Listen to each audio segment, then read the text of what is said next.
في مده شهر تزيدوا حتى 6 كيلو وتخلصوا من النحافه طبيعيا بدون اي اثار جانبيه.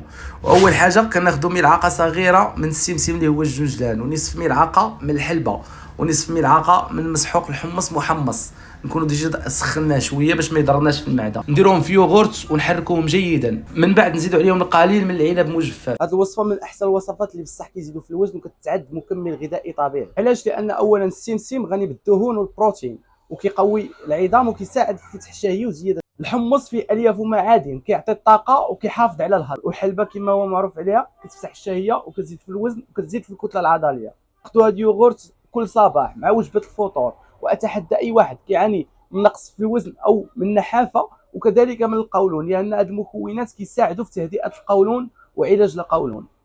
وصفه سهله قطع عليكم باقل من 5 دراهم، كتزيد في الوزن وكتفتح الشهيه، تقدر تزيدكم حتى 6 كيلو في الشهر، طبيعيه بدون اي اثار جانبيه، باستثناء الناس اللي عندهم حساسيه من احد المكونات او الحوامل. بطبيعه الحال كلشي بارطاجي هذه الوصفه، كلشي دير ديك حركه اكسبلور، داك السهم اللي كاين لتحت، وما تنساوش تطاقيو الاصدقاء ديالكم اللي كيعانيو من مشكل النحافه.